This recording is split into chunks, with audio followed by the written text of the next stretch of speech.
नमस्कार। मैं दयाशंकर मिश्र लोकतंत्र, संविधान और नागरिक चेतना के इस एपिसोड में आज हम बात करेंगे कि देश में किसी नेता के बच्चे होने में और आम जनता होने में क्या अंतर है।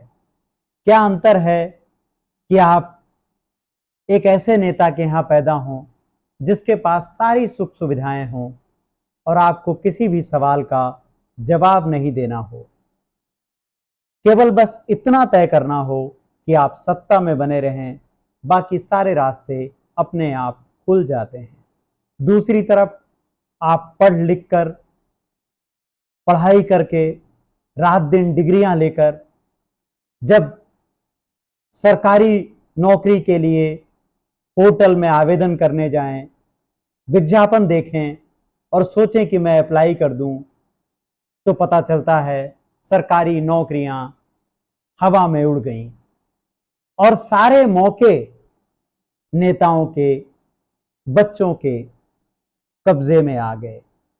एक एक करके सुनिएगा और समझने की कोशिश करिएगा कि कितना बड़ा भेदभाव एकदम खुलेआम चल रहा है और आपकी आंखों पर एक छद्म राष्ट्रवाद की पट्टी बांध दी गई है कि आपको लगता है कि आपको नौकरी नहीं मिलने के पीछे क्या है, कौन से नकली कारण है।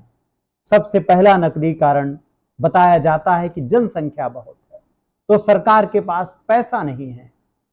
लेकिन आप कभी पूछते हैं कि जो ये रात दिन घोषणा हो रही है पूरे देश को तीर्थ स्थलों में बदलने की, करोड़ों करोड़ों अरबों अरबों रुपए के मंदिर बनाए जाने की, किसके बजट से हो रही है?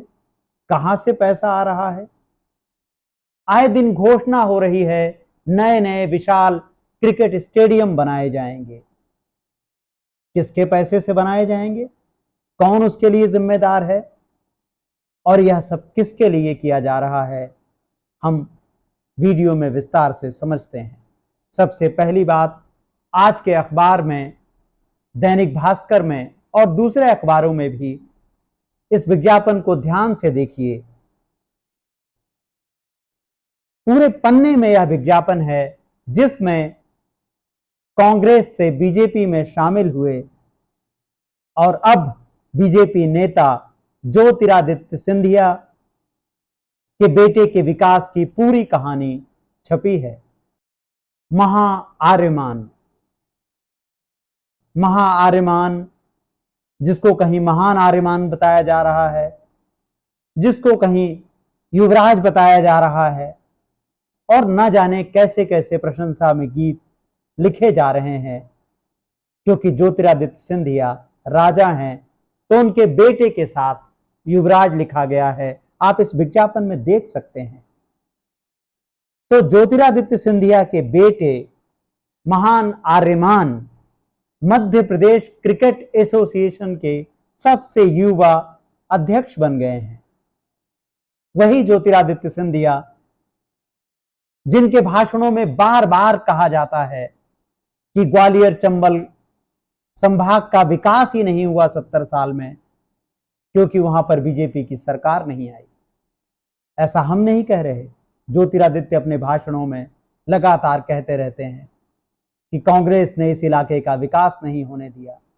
जिस इलाके के वो राजा हैं, अपने नाम के आगे खुद श्रीमंत के विज्ञापन छपवाते हैं। अपने बेटे का जो बधाई संदेश छपा है उसमें आप देख सकते हैं युवराज लिखा है।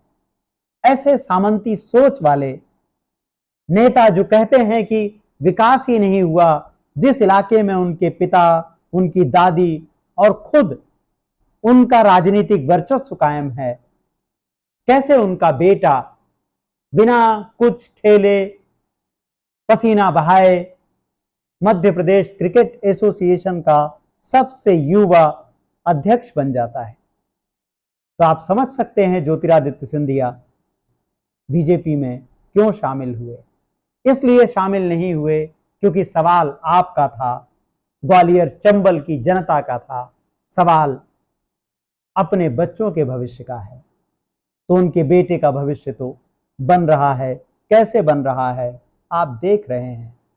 अब एक बार फिर से स्मरण कीजिए जय शाह का। बीसीसीआई के अध्यक्ष होते हुए जय शाह आईसीसी के अध्यक्ष हैं, क्रिकेट को चलाने वाली सर्वोच्च संस्था के अध्यक्ष हैं।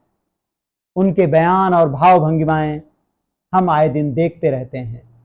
हमने देखा कि किस तरह जब इंग्लैंड में मोहम्मद सिराज ने शानदार प्रदर्शन किया, आखिरी टेस्ट मैच से पहले की बात है, वह टेस्ट मैच भी भारत ने जीता, तो कैसे अपने बधाई संदेश में सबको बधाई देते हैं जय शाह, लेकिन मोहम्मद सिराज का नाम भूल जाते हैं। जय शाह ने कितना क्रिकेट खेला है आप सब जानते हैं।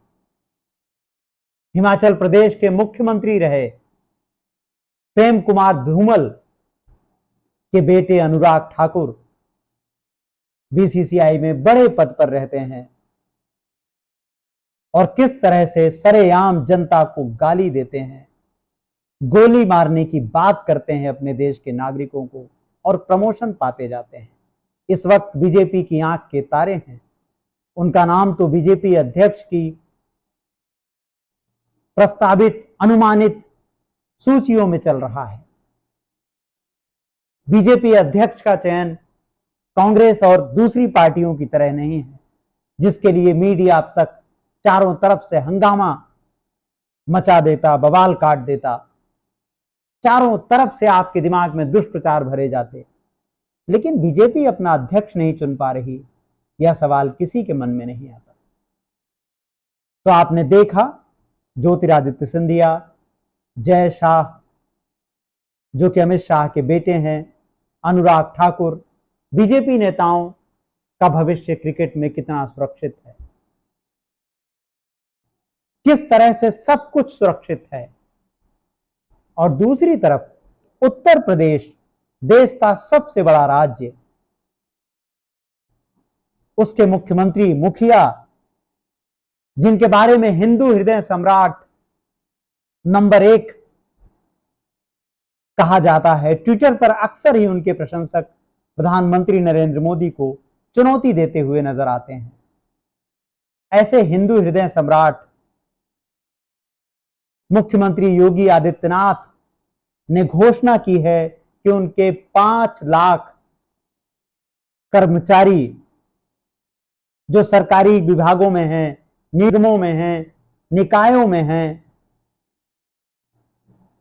उनको आउटसोर्स के लिए जो वेतन दिया जाएगा वो अधिकतम 40,000 से न्यूनतम 20,000 के बीच होगा।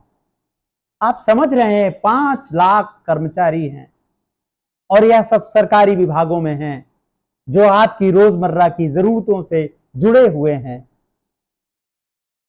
40,000 में कौन सा परिवार अपने बच्चों को पढ़ा सकता है, ऐसी शिक्षा दे सकता है? आप कल्पना कर सकते हैं। और 40 तो छोड़िए जनाब, 25,000, 20,000, इस हेडलाइन को ध्यान से देखिए। न्यूनतम वेतन 20,000 में अगर एक परिवार में 4 लोग हैं तो कैसे उनका भरण पोषण होगा? सरकार व्यापारियों की तरह व्यवहार कर रही है और हिंदुत्व का छौंका इतनी तेजी से लगाया गया है कि आपकी आंखें उस छौंके में कुछ देख नहीं पा रही, उस तड़के में कुछ देख नहीं पा रही। 5 लाख सरकारी नौकरियां जब आउटसोर्स होंगी तो उनका हाल कैसा होगा? ठीक वैसा ही जैसा बिहार में पिछले दिनों हमने देखा। द वायर ने एक रिपोर्ट प्रकाशित की जिसमें बताया गया कि आउटसोर्स कंपनी ने किस तरह से सरकारी अधिकारियों को रिश्वत देकर अपने लोगों को नियुक्ति दिलाई। सरकार अपनी ही जनता से छल कर रही है। उत्तर प्रदेश के मुख्यमंत्री को घोषणा कर देनी चाहिए कि परीक्षाओं की तैयारी बंद कर दीजिए, क्योंकि सब कुछ अब आउटसोर्स हो गया है। जनता से इससे बड़ा छल क्या होगा? बढ़ती हुई महंगाई, बेरोजगारी में 5 लाख लोगों को आप 40 से 20 हजार का वेतन दे रहे हैं और आप कहते हैं कि स्वर्ण युग चल रहा है। कैसा स्वर्ण युग है? क्या ज्योतिरादित्य सिंधिया के बेटे महान आर्यमन 20,000 रुपए की तनख्वाह पर अपना घर चला सकते हैं? जय शाह चला सकते हैं? अनुराग ठाकुर चला सकते हैं? यह पहले दर्जे के नागरिक हैं और आप दूसरे दर्जे के नागरिक हैं, लेकिन फिर भी आपको समझ में नहीं आ रहा कि कैसे आपके हक पर डाका डाला जा रहा है। आरएसएस प्रमुख मोहन भागवत, पिछले दिनों आपने देखा, आरएसएस प्रमुख मोहन भागवत ने कहा कि हर हिंदू को 3 बच्चे पैदा करने चाहिए। यह खबर अखबारों में छपी, आप तक पहुंची होगी। हिंदू 3 बच्चे तो पैदा कर लेगा जनाब, लेकिन क्या 20,000 में पाल भी लेगा? जरा सोच कर देखिए किस तरह की नौटंकी चल रही है। एक तरफ आपके दिमाग में भरा जाता है कि जनसंख्या इतनी है कि सबको सरकारी नौकरी नहीं मिल सकती, दूसरी तरफ आरएसएस प्रमुख तय कर रहे हैं कि आपके कितने बच्चे होने चाहिए। और मुख्यमंत्री योगी आदित्यनाथ, उत्तर प्रदेश जो देश का सबसे बड़ा राज्य है, डबल इंजन सरकार है, अपने कर्मचारियों को 20,000 रुपए में सब कुछ पालने पोसने को कह रही है। अपनी आंखें खोलिए। लोकतंत्र, संविधान और लोक चेतना में बस आज इतना ही। आप जानते हैं कि हम केवल आपकी मदद से जिंदा हैं, आपकी मदद से इन सवालों को सामने ला पा रहे हैं। इसलिए हमारा सहयोग कीजिए, हमारा साथ दीजिए, चैनल को सब्सक्राइब कीजिए, ज्वाइन कीजिए और दिए गए QR कोड को स्कैन करके हमारी मदद आप कर सकते हैं। धन्यवाद, नमस्कार।